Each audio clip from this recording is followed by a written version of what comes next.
Jemi drejt për drejt në të shtatë, na gjeni në YouTube si zakonisht dhe është momenti që të flasim për zhvillimet në Hag. Me ne do t'jetë Fatmir Sopin nga OVL UÇK-s dhe do t'jetë një bashkëdhetar nga Zvicra, saktësisht Sokol Mehmetaj, i cili ka qëndruar dje në Hag dhe ka përcjell fjalën përfundimtare. Përshëndetje dhe mirë se ardhët në Kosova Live. Përshëndetje për gjithë teleshikuesit juve dhe juve aty në studio. Shumë faleminderit. Zotri Mehmetaj, doja të nisim me ju. Natyrisht edhe ju keni një histori për cilën do të flasim, por saktësisht dje me që ishit aty. Si ishte të përcjellej nga afër dhe cili ishte përjetimi juaj? O dje ishim para objektit të gjykatës speciale në Hag, ishim me disa miq në shenjë solidariteti për djemt e ushtrisë çlirimtare të Kosovës, për rënjet e gjallë dhe çlirimtarët tanë që po dënohen padrejtësisht atje, meqense është një procesi gjyqësor, është në fazën e fundit ku do të përfundon me datën 18 shkurt. Është shumë e rëndësi që gjithë secili prej nesh, çdo shqiptar që ndin veten shqiptar, të dëshmoj këtë mbështetje ndaj atyre djemve, si fizike apo morale, sepse nuk është e drejtë mu njollos një luftë e tërë me fjalë dëshmi që s'kan as moral, as baza, kur e dim se ushtria çlirimtare ka qenë ushtri çlirimtare, pra jo kriminale. E dim shumë mirë se pa ta djem sot s'kishim as flamur, as shtet, as emër. Pra çlirimtarët meritojnë respekt, jo gjykime të njëanshëm dhe ne do t'i mbështesim kudo që janë dhe kurdo herë në gjitha vendet e Evropës ku është nevojë. Po. Shkojmë tek zotri Sopi, që mund na thot një fjali të parë, një opinion të parë mbi atë që po ndodh këto ditë, duke nisur nga e hëna që kemi dëgjuar fillimisht prokurorinë dhe më pas mbrojtjen. Po të drejtën ne jemi duke përcjellur këtë ngjarje të rëndësishme për popullin tonë dhe aty janë duke u përballur gënjeshtrat, dëshmitë e rrejshme, dëshmitë e marrur nga shteti armik që ka qenë në luftë me ushtrinë çlirimtare të Kosovës, dëshmitë të cilët për ne janë të papranueshme sepse nuk kanë asgjë të bëjnë me realitetin dhe me përfaqësues të mbrojtjes të këtyre bashkëftarëve tanë, të cilët janë duke e paraqitur denjësisht gjithë atë periudhë të lavdishme të popullit tonë dhe janë duke e dëshmuar vetëm vërtetësinë se kjo gjykatë është pure politike dhe asgjë nuk ka të bëjë me drejtësinë. Po, ndërkohë, ndoshta të flasim pak edhe për atë që po ndodh sot në ditën e 4 të deklaratave përmbyllëse në gjyqin kundrejt presidentit Kosovës Hashim Thaçi, ish kryeparlamentarëve Kadri Veseli, Jakub Krasniqi si dhe ish deputeti Recep Selimi, ku mbrojtja e Veselit ka intensifikuar akuzat ndaj zyrës së prokurorit të specializuar.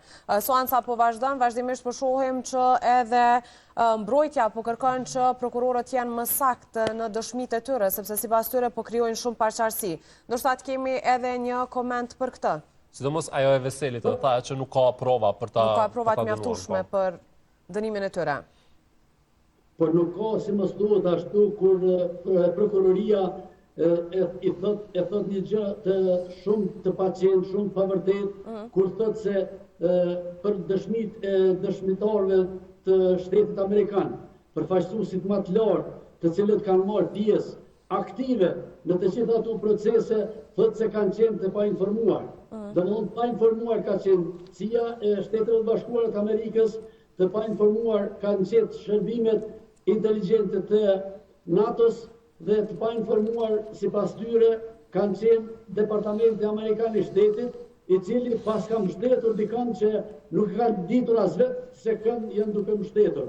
Prandaj këto janë të pavërteta, sepse ata nuk e mbështesin një forcë, nëse është forcë terroriste ose forcë ndërmarrje të përbashkët kriminale siç e cilëson ushtrinë çlirimtare të Kosovës kjo gjykatë. Po. Jemi me bashkëdhetaren për atë që thash më herë, se në fakt secili prej nesh ka një histori, në mos gabojmë për informacioneve që i kemi, edhe ju keni një familjar që ka humbur gjatë luftës, apo jo? Zotri Mehmetaj. Po, ju dëgjoj shumë dot tash. Po, kam dy dajt të cilët kanë ra dëshmor në luftën e fundit. Kemi dëshmorin Kadri Zeka, Kadri Berishën, Shkelzen Berishën nga Pozhari, të familjes Demali Pozharit. Kemi edhe kushëri të afërt, si që dini. Po, tu nuk është edhe thelbi, kjo që apo ndodhë me gjykatën speciale është çmenduri, janë akuzat pa baza. Unë jetoj në Zvicër edhe nxënësit në përshkolla kanë fillu këtu që profesorët t'ju tregojnë historinë e Kosovës, këtë arritje marramense që ka ndodhur me arritjen e lirisë së Kosovës. Do me thonë, ushtarët e ushtrisë lirimtare të Kosovës në shembull se si arritën për me bind Unionin Evropian e gjithë botën për mu bashku, për me ndihmu këtë luftë të pastër për çlirim të vendit, kurse një gjykat kinse e Kosovës ngrit atë akuzat pa baza për ata djem është një çmenduri. Pra, po thoni që në këto ligjërata në cilat edhe foleta, UÇK-ja ka një atë paraqitjen dinjitoze, ndryshe nga ajo që bën kjo gjykatë dhe ndryshe nga ajo që kanë edhe disa ligjërata në Kosovë të speciales. Po flas në Zvicër. Po, për Zvicër, për atje pupës, po. Po, kur flitet shpesh si mirët ardhja e lirisë Kosovës ose çlirimi i Kosovës mirët si shembull, si histori suksesit, ju tregohet fëmijëve zvicran, ju tregohet gjithë edhe një kohë shkurtë ka me hinë në histori, kanë me mësu si kanë me pas lanë, çfarë është histori e suksesit. Kurse kjo gjykat tenton me njollos këtë luftë pastër e këta djemë si dhanë gjithçka që patën nga vetja tyne. Po. Do të shkojmë. Po, natyrisht do të flasim edhe një pjesë tjetër për sa i përket mërgjimtarëve, sepse e dim që Mërgata ka dhënë një kontribut të jashtëzakonshëm në shumë periudha, por për atë që për momentin po bën sope, duke qenë që ju keni qenë dëshmitar atje, dua pak përjetime nga afër dhe nga ajo që është parë, që është dëgjuar dhe tani në këtë pikë që është procesi. Si mendon që do të jetë fundi i këtij procesi? Po çfarë do përfundimi tjetër përpos aktit lirimit, do të vendimit lirus, për neve do të jetë e papranueshme, sepse nuk ka bazë për dënim të këtyre burrave të cilët janë e kaluara jonë, janë historia jonë, janë lufta jonë, janë shtetformimi ynë. Prandaj në asnjë rrethon dhe asnjë ditë nuk duhet dhe asnjë ditë nuk duhet të ndodhë dënimi i tyre përpos vendimit lirues. Sepse aty kemi pra shtetin tonë, aty kemi pavarësinë tonë, para asaj gjykate. Aty kemi edhe përkrajen ndërkombëtare që kemi pas. Aty kemi para asaj gjykate edhe NATO-n, ndihmën dhe përkrajen e forcës më të madhe ushtarake në botë NATO, e cila ishte për krah nesh për të ndërprerë një të keqe të madhe, për të ndërprerë një eksod që e bënte shteti dhe aparati shtetëror serb i përbër nga forca paramilitare, ushtarake dhe policore. Prandaj, çdo vendim tjetër për neve do të jetë edhe si popull, edhe si ushtri shqiptar i Kosovës, po besoj edhe si opinion ndërkombëtar do të jetë i papranueshëm. Po, zotri Sope, ndoshta të ndalemi pak ajo që u komentua shumë, propozimi i prokurorisë që të njëjtit pra të dënohen me 45 vjet burgim. Pra edhe nga pamje që janë ofruar nga seansa edhe reagimi i shkrerëve nuk ishte edhe aq i mirë, sepse 45 vite u diskutua që janë shumë. Për secilin. Për secilin. Jo, unë 25 vite, as 5 vite, as 3 vite, edhe këto vite që i kanë kaluar para burgim, këto janë ku e kaluar për me pastru një akuzë të rëndë e cila ju ka vu në barë ushtrisë shqiptare të Kosovës se gjoja është marrë me trafikim organesh. Për çështje tjera janë zhvilluar gjykata, është zhvilluar gjykimi në Hagë, është zhvilluar gjykimi nga Euleksi, nga Unmiku dhe nga gjykatat vendore. Problemet e pakta që kanë ndodhur, nëse kanë ndodhur siç mund ndodhin në çdo luftë, edhe ato të gjitha janë trajtuar dhe parimi i kësaj gjykate ka qenë se nuk do të merret me çështje të cilat janë trajtuar nga gjykatat të tjera, nga nivelet tjera të gjykimit. Ndërsa këtu është e kundërta, janë duke marrë edhe kujna i ka humbur në veç, edhe kush kujna i ka bose hire. Prandaj kjo për neve është papranueshme dhe është hajgore me drejtësinë. Po, avokati ish presidentit Hashim Thaçi kërkoi që zotri Thaçi të shpallet i pafajshëm. Duaj në një mendim tuaj me që seanca ditë tashmë ka përfunduar dhe dihet krejt çka u tha fjala e fundit nga mbrojtja. Unë mendoj se jo vetëm zotri Thaçi, por të gjithë janë të pafajshëm dhe duhet shpallen pafajshëm, të lirohen sa më shpejt, siç duhet lirohen edhe të kryhet një rigjykim edhe për rastet e tjera të cilat pa asnjë arsye janë dënuar nga 15 vjet, respektivisht nga 13 vjet burg, pa asnjë arsye. Kemi rastin e Calit ku nuk dëshmohet asnjë vepër kriminale që është bërë, vetëm i është thënë se ke mujt me shpëtu dikon që e kanë vrarë serbët. Prandaj kjo është e papranueshme. Kjo është më tepër çështje politike e krijuar nga çarqe të ndryshme ruso-serbe. Po, do shkoj prapë tek mërgjimtari për të bërë një pyetje konkrete. A ka një organizim në Mërgat për të ardhur dhe për të marrur pjesë në protestën e 17 shkurtit?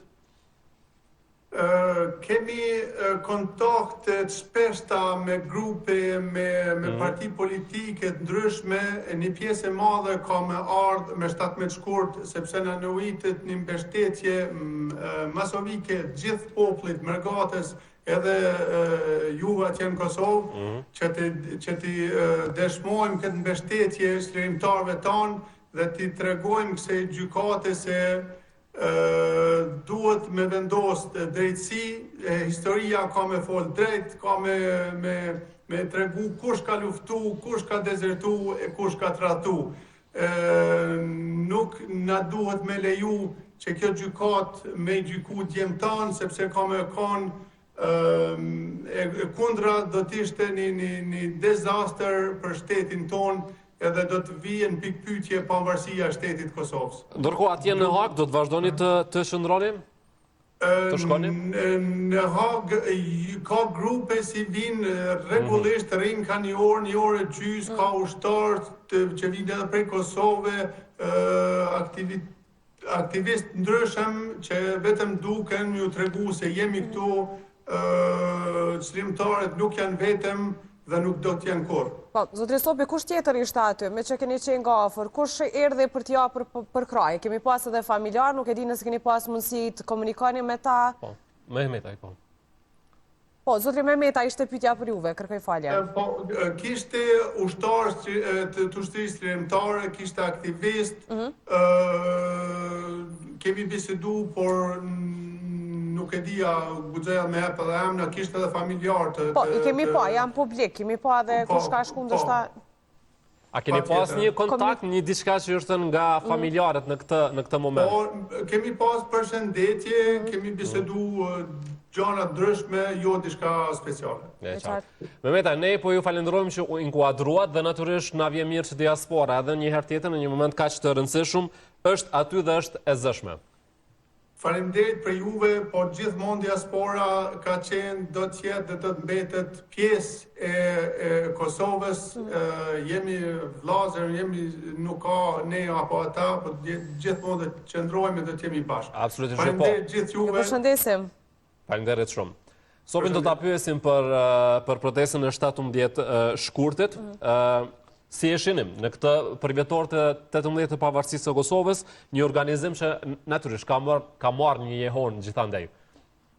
Që thënë të drejtën, është një ditë e shënuar, është dita më e madhe e shtetit Kosovës, është dita kur pikërisht ata krerë që janë sot në Hagë kanë bërë shpalljen e pavarësisë së shtetit tonë dhe në këtë ditë feste mungesa e tyre do të shprehet nëpërmes të revolta e popullit tonë. Për mungesën e tyre në këtë festë madhe do të shprehet nëpërmes të një proteste e cila do të ndodhë në Prishtinë.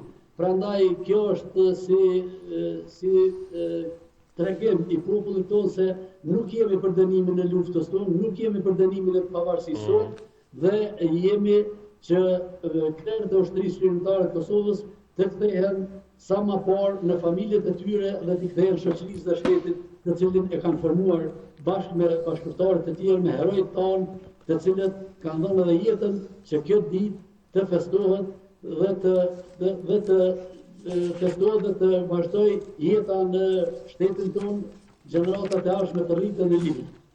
Ne ju falenderojmë që u lidhët sot. Faleminderit. Respektu, ju falenderoj.